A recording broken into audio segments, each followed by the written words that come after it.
저희는 지금까지 베드로후서의 말씀을 가지고 함께 은혜를 나누어 왔고요. 이제는 오늘로 하여 베드로전서에서 나타나는 참 많은 이야기들을 다루어 가면서 하나님의 말씀을 나누어 가고자 합니다.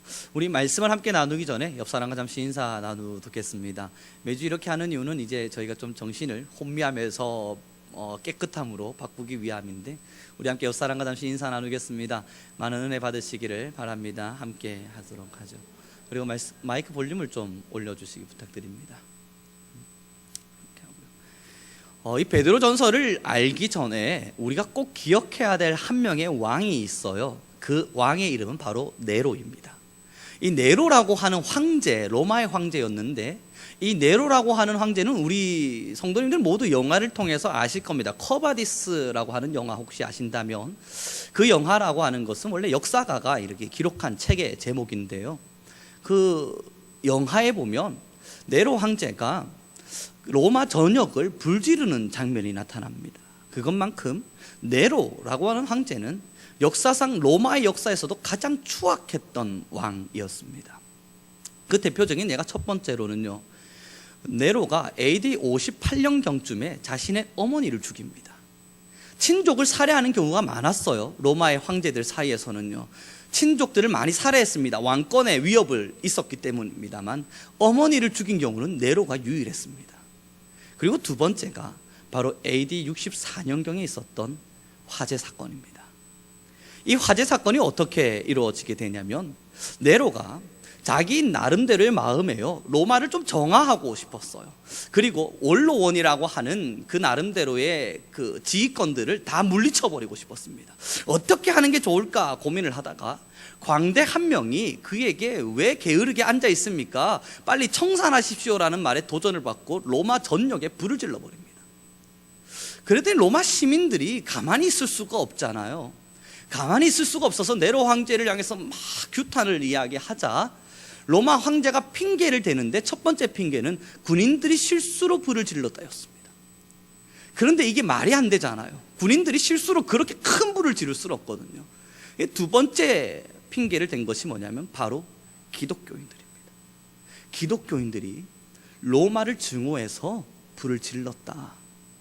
이제 이 사건을 계기로 기독교인들이 로마인들에게 박해를 받기 시작합니다. 그 전까지는요, 성경에 나타나는 박해의 이야기는 로마가 이스라엘 기독교인들을 박해한 것이 아니라 이스라엘 사람들이 기독교인들을 박해했어요. 로마는 별개의 문제였습니다. 하지만 이제 이 AD 64년경을 전후로 해서 로마인들조차도 기독교인들을 박해하기 시작해요. 너희가 감히 우리를. 지금 이 베드로 전서가 그때입니다. 로마인들이 함께 일어나서 기독교인들을 막 박해를 하니까 견딜 수가 없는 거예요. 그 로마인들이 얼마나 추악하게 박해했는지는 우리 모두가 역사를 통해서 또 설교를 통해서 너무나 잘 알고 있습니다. 예전 베드로 후서 때도 말씀드린 것처럼 사자밥이 되게 했어요. 살아있는 채로. 근데 사자밥이 될 때 그냥 한 번에 먹여 죽이는 게 아니었습니다. 장정들이요, 제일 뒤에 밧줄로 사자를 잡고 있어요. 그리고 사자를 한 3일 정도 굶겨놓고는요, 굉장히 굶주려 있는 사자들의 앞에 그 사람을 내어놓습니다. 그리고는 이 밧줄을 느슨하게 풀어주면 사자가 사람을 잡아먹기 위해서 달려들 거 아니에요. 그리고 달려들어서 한번 핥힐 때쯤 장정들이 다시 사자를 끌어들이는 겁니다. 그러면 핥혀지고 물어뜯기다가 사자들도 약이 오르고 당하는 사람은 더 고통스러워져요. 약이 오를 만큼 약이 오른 사자를 풀어줄 때 이제 감당이 안 됩니다. 이 사람은요, 몇 시간이란 시간 동안 그렇게 고통만 당하다가 마지막엔 처참하게 사자의 밥이 되기도 했고요.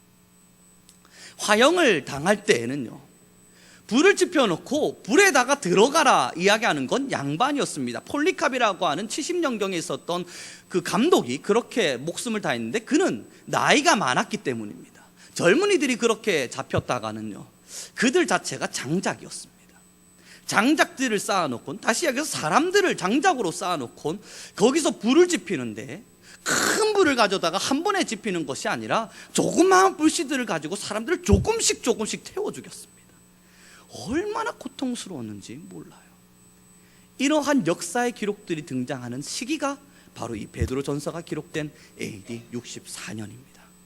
우리 한 번 더 13절의 말씀을 읽어보겠습니다. 함께 읽겠습니다. 시작.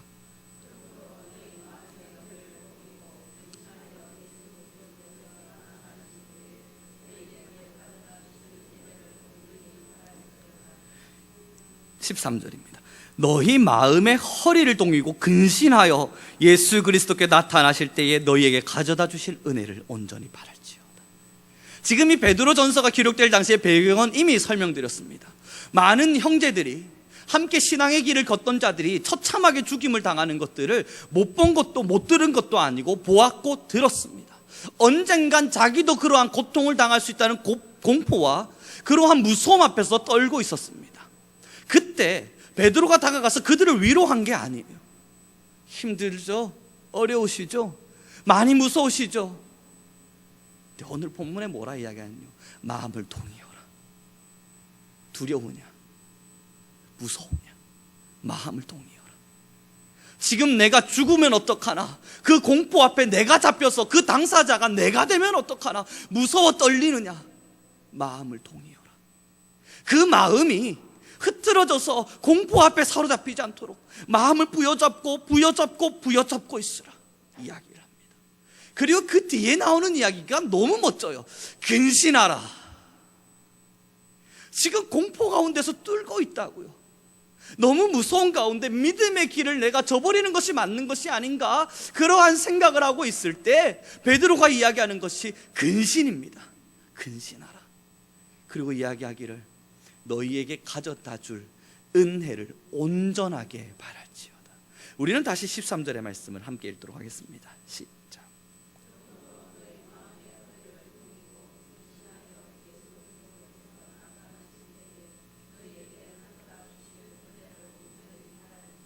아멘. 우리가 만약 그 현장에 있었다면 얼마나 무서웠겠습니까? 우리가 만약 그 현장 가운데 신앙의 길을 걸어가고 있는 그리스도인이었다면 우리가 얼마나 두려웠겠습니까? 사실 우리에게 체감되는 부분은 없습니다. 체감되지 못하다 보니까 뜨겁게 혹은 간절하게 얼마나 무서웠을까 쉽게 다가오진 않지만 그러나 굉장한 공포일 것입니다. 그때 한 번쯤 상상을 해보시죠. 우리의 믿음이 왜 흔들리지 않겠냐고요. 베드로를 살펴보면 너무나 명확합니다. 베드로가요, 예수님께서 바다를 건너오시는 걸 보고는요, 예수님 나도 저기를 건너가게 해주십시오 라고 이야기합니다. 그때 믿음을 가지고 발을 내딛고 걷다가 이 베드로가 어디를 보게 되냐면 그때 당시 불었던 풍파를 보게 돼요. 예수님을 볼 때는 걸었는데요, 그의 시선이 어디로 뺏겼냐면 풍파로 시선을 빼앗겼어요. 바람으로, 폭풍으로요. 그러자 믿음이 없는 그 자가 흐트러지고 떨어지게 됩니다. 그리고 예수님 말씀하셨잖아요. 믿음 없는 자야. 결국은 그렇습니다. 예수님께 시선을 맞추고 있었을 땐 괜찮아요. 그런데 바람이 부는 게 보였단 말입니다. 폭풍이 부는 게 보였다고요. 그러니까 마음이 흔들릴 수밖에 없고 고통스러울 수밖에 없고 어려울 수밖에 없는데 마음이 흐트러지는 것이 마땅한데 그때 베드로가 이야기합니다. 마음을 동이어라. 사랑하는 우리 성도 여러분, 신앙의 길을 걷다 보면 얼마나 많은 딜레마에 빠지는 줄 모릅니다. 신앙의 길을 걷다 보면 얼마나 많은 혼동에 사로잡히는 줄 모릅니다. 신앙을 편안하게 걷다 보면 아무렇지 않아요. 신앙이라고 하는 것을 편안하게 가고자만 한다면 전혀 혼란스러울 것도 혼동스러울 것도 없습니다. 그러나 진짜 말씀대로 살려고 그러면 혼동스럽습니다. 정말 말씀대로 살려고 그러면 날마다 갈등합니다. 진짜 그리스도의 사람답게 살려고 그러면 우리의 마음은 날마다 싸움과 싸움의 연속이 이루어질 수밖에 없습니다. 그때 이 베드로가 우리에게 말해요. 마음을 동이어라. 예전에 가르쳤던 고등학교 3학년짜리 여자아이가 고3 때 열심히 공부를 하고 신앙생활도 열심히 했어요. 그러다가 그 청년이 원래 이하여대를 충분히 들어갈 수 있을 만한 성적을 가지고 있었는데 수능 시험을 치자 바닥을 기었습니다.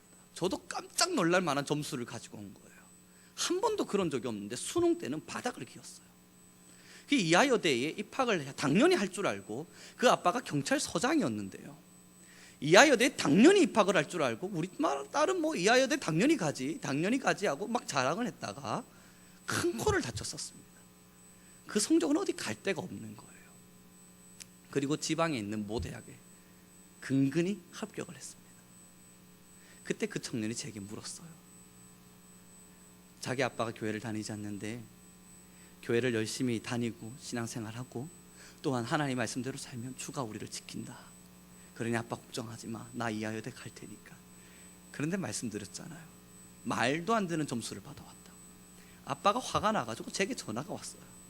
도대체 교회에서 뭘 가르쳤길래 아이를 이렇게 만들었나. 그리고 그 청년도 제게 와서 물었습니다. 목사님 이거 뭐죠? 도대체 이거 어떡하란 말입니까? 그리고 수능을 치고 대학에 입학하기까지 얼마나 많이 울고 힘들었는지 모릅니다. 그리고 그 청년이 한 2-3달 가량 교회를 나오지 않았어요. 그때 저의 마음에 들었던 생각입니다. 이 청년에게 있어서 과연 신앙이란 무엇이었을까? 자기를 좋은 대학으로 당연히 보내줄 하나님으로 믿었던 것일까? 당연히 이 청년을 좋은 대학에 보내는 것이 하나님의 의무였던가? 이 아이는 왜 좋은 대학에 들어가지 못했다는 그 이유 하나만으로 이러한 시험이라고 하는 단어에 빠질 수밖에 없었을까? 그리고 신앙이라고 하는 것을 다시 돌이켜 보았습니다. 차시 그 아이가 교회를 나오기 시작한 건 대학에 적응을 하기 시작하고 그 지방 대학에서 즐거움을 느낄 때입니다. 목사님, 그땐 전도사였죠. 전도사님, 저 장학금 받았습니다. 생뚱맞게 문자가 왔어요. 그러냐? 왜 장학금을? 그래, 좋은 대학에서 장학금을 받았어. 예. 좋지 않은 대학 갔더니 애들이 다 대략 공부를 하잖아요. 자기는 공부를 조금 했더니 계속 탑을 잡는 거예요. 그러니까 좋은 장학금을 계속 받게 되고, 그러다가 이제 해외로 유학을 가기도 하고 이런 일들이 있으면서 다시 교회로 돌아왔을 때 제가 그 청년한테 이야기했습니다. 지금까지 너가 가지고 있었던 믿음 그거 다 거짓말이다. 너 솔직하게 이야기해보자. 대학에 떨어졌을 때 왜 교회를 나오지 않았냐? 하나님이 원망스러웠대요. 하나님이 너무 무심하게만 느껴졌대요. 내가 하나님께 이 정도 했으면 하나님께서 내겐 이 정도의 복을 주는 게 당연한 거 아닌가? 고3의 시간 내가 대학 공부 열심히 하고 또 교회 충성도 열심히 했는데 하나님이 나를 당연히 대학에 붙여줘야 되는 거 아닌가 생각을 했답니다. 이것이 마땅한 거니까요. 그때 제가 다시 물었습니다. 하나님이 왜 너를 대학에 붙여줘야 하는데? 하나님이 왜 너에게 좋은 대학을 선물해야 되는 거야? 왜 그게 당연한 건데? 이미 너에게 주시는 애가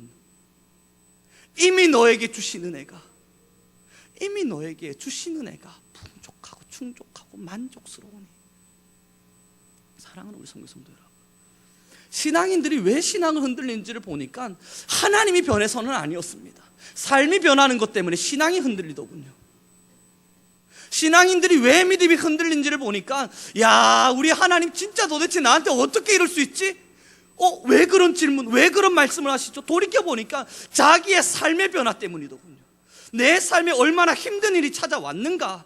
내 삶에 얼마나 많은 눈물이 있는가? 하나님이 나를 왜 축복하지 않는가? 내겐 왜 힘듦을 주는가? 수많은 궁금증과 의문 속에서 그들은 질문하더군요. 하나님이 변하셨다. 하나님이 이러실 수는 없다. 하나님이 이래서는 안 된다.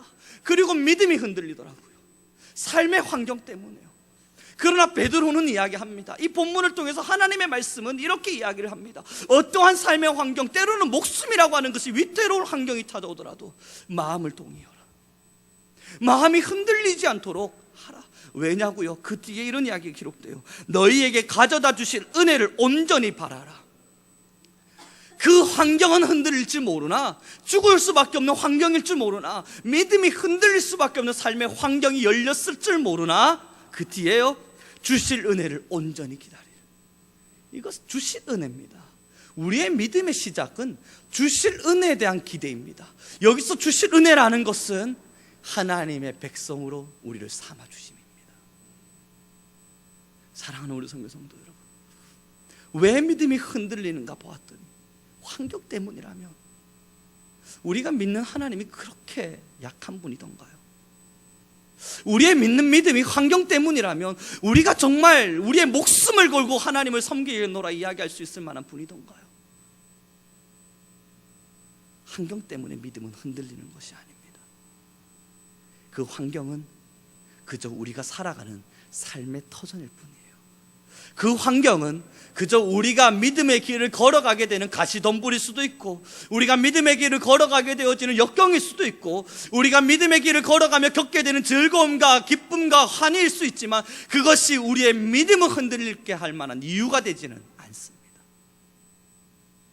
그러나 그 청년은요, 여전히 한 번씩 문자가 오고 연락이 올 때면 삶 때문에 믿음을 흔들려 합니다. 목사님, 제가 주일학교 선생을 하는데 그런데 아니 이 옆에 주일학교 선생님이 저를 너무 속상하게 해요. 그래서 저 그냥 교회 옮길까 봐요. 교회를 왜 옮기려 그럴까? 그러지 말고 그 안에서 함께 믿음을 섬기고 하나님을 따르는 것이 옳지 않겠는가? 그랬더니 한 3주 후에 다시 문자가 예전에 와서는요, 목사님 저 3주간 교회를 나가지 않았대요. 왜 또? 그 청년 그 같은 주일학교 선생님 때문에 마음이 너무 힘들어서, 저렇게 내가 저 사람을 미워하는데 같은 장소에서 예배하는 것이 하나님께 과연 옳은 것일까? 그런 의문이 들면서 교회를 안 갔대요. 예배를 드리지 않았대요. 그래서 제가 물었어요. 그럼 네가 교회 가지 않는 것은 하나님께 과연 옳은 것일까? 도대체 뭘 선택하는 건지를 모르겠더라고요. 믿음이라고 하는 건 말입니다, 우리가 선택하는 신앙이라고 하는 건 말입니다, 누가 나를 미워하고 누가 내게 힘듦을 주고 누가 내 마음에 들지 않는다고 해서 흔들릴 수 있는 것이 아닙니다. 믿음은 오직 주님만을 바라보고 걷는 길이에요. 믿음이라고 하는 것은 나를 구원하셨던 예수 그리스도, 나를 아들 삼아 주시겠노라 말씀하시는 하나님의 은혜, 지금도 나의 속에서 역사하시는 성령의 주관하심을 따라서 그저 그 세 분 하나님을 쳐다보며 살아가는 것이 바로 믿음의 길입니다. 이제 우리는 그 뒤 15절의 말씀을 함께 읽어보도록 하겠습니다. 함께 읽겠습니다. 시작.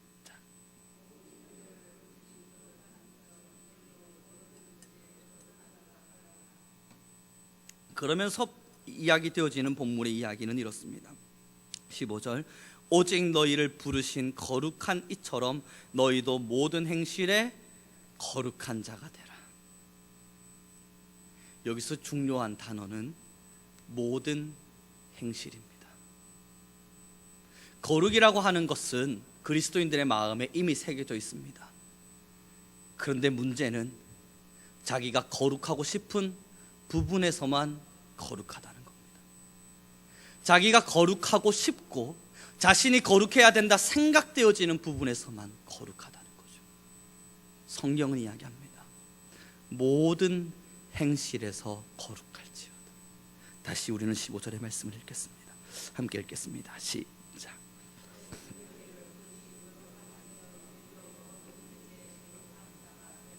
아멘. 환경에 의해서 흔들리지 않는 믿음을 갖게 됐다면, 마음의 허리를 동였다면, 그래서 어떠한 역경과 환난 가운데서 그리스도를 바라보는 것에 시선을 빼앗기지 않았다면, 이제 믿는 자들이 해야 될 일은 거룩인데, 일반적인 그냥 거룩이 아닌 모든 행실에 대한 거룩입니다. 모든 행실, 내가 하는 모든 일들입니다. 모든 행실이라고 이야기하는 것은 내가 숨을 쉬고 있는 동안 하고 있는 모든 것입니다. 내가 사람을 만날 때 내뱉는 마음, 내뱉는 말들, 그것이 거룩이어야 되고, 내가 사람을 대할 때, 만나게 될 때 이 가슴에 품고 있는 마음, 그것 또한 거룩이어야만 합니다. 모든 행실이라고 이야기되어지는 것은 내가 누군가에게 선행을 베풀 때, 내가 누군가에게 도움을 줄 때, 그때의 거룩이기도 하고, 가족들과 함께 할 때에도 거룩이기도 합니다. 모든 행실이라는 것은요, 내가 숨 쉬는 동안 행해지는 모든 것입니다. 그 어떠한 부분에서도 거룩이 훼손되지 않기를 예수님은 우리에게 바라시는 거죠. 사랑하는 우리 성도 여러분, 거룩이라고 하는 것은 그리스도인의 절대적인 사명입니다.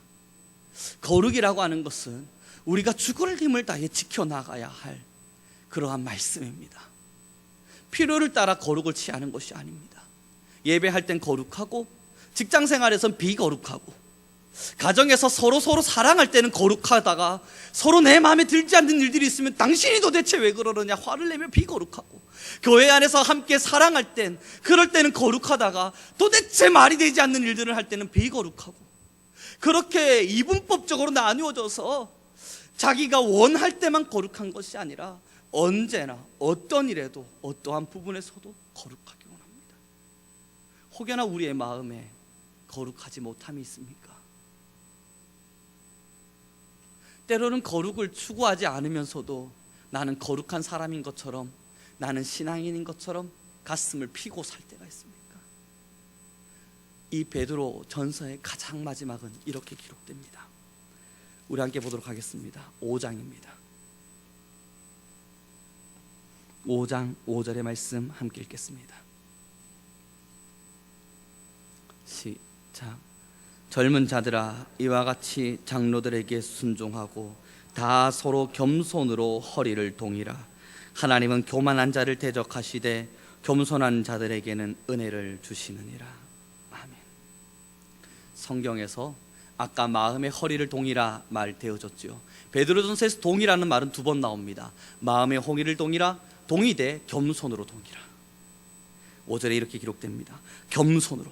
마음의 허리를 동일 때 무엇으로 동이냐면 겸손이라는 끈으로 마음의 허리를 동이라는 것입니다.